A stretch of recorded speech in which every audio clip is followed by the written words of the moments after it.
Eliassi is driving us to the boat this morning.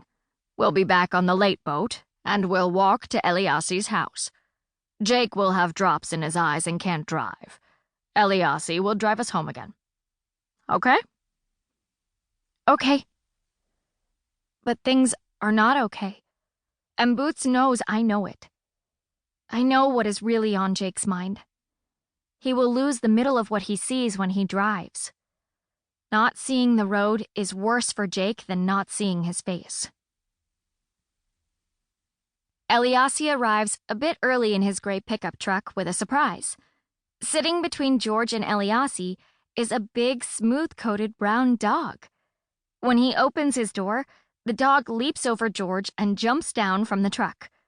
Tess is more than happy, leaping around with the brown dog. "We have a dog," says George. Eliassi gets out. "I found him in my boat yesterday. He went fishing with me. He's my sea dog." George looks at me, knowing what I'm thinking. "He isn't owned by anyone on the island," he says. "We called the dog officer. The ferry driver said he gets on the boat and rides to the island. He stays for a few days. Then he reappears and takes the trip to the mainland again. They keep food and water for him on the ferry. He's my sea dog," repeats Eliassi. "I call him Rafiki."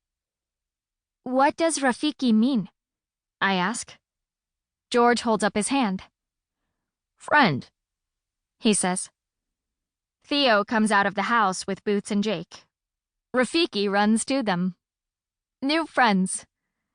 "Come for dinner tonight," Eliassi calls to us all. "It's dance night." "I don't dance," I say. "I don't dance either," says George. "My parents dance all the time, even when there's no music." "Dancing is easy," says Theo. "I've watched. I'll show you later. I have art class this afternoon at the school." "Mija?" asks George. "You'll like her. She teaches art during the school year. She tried to help me paint a tree." "How did it go?" I ask. He shakes his head. "My tree never looked alive," he says. "That's fine if the tree is lying dead on the ground," says Theo, trying to be kind.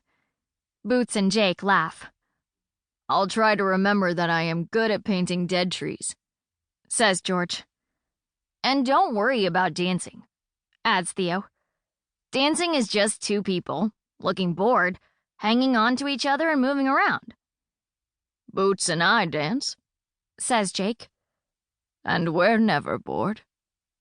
"Never," says Boots. Then Rafiki and Tess run off to the sheep field, sending the sheep running. Jake and Boots get up in the truck. And they are gone, driving down the road to ride the ferry to Jake's eye appointment. I watch. "Let's walk with the dogs," says George to me. "It'll take your mind off of Jake's eyes." You're getting more like Jake every day. Knowing what I'm thinking, I say. "Maybe," says George. "Or maybe it's easy to see what you're thinking. Your face tells me." We are quiet, ducking between the rails of the fence and walking through the field. The sheep look up, then away again. The morning is cool, the sun not yet summer hot. We can see Tess and Rafiki down the sandy beach, noses to the sand, smelling scents the seals have left behind. What would you do if you were losing your eyesight? I ask George.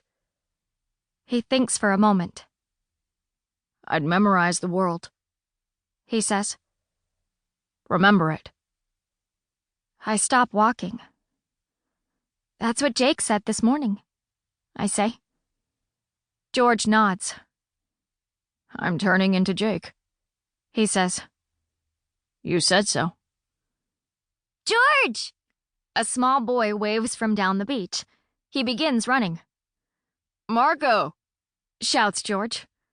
"Marco goes to school with me." Tess and Rafiki run with Marco. They reach us in a heap of dogs and boy. "This is my friend Louisiana," says George. "This is Marco." "Louisiana is a state in the South," says Marco.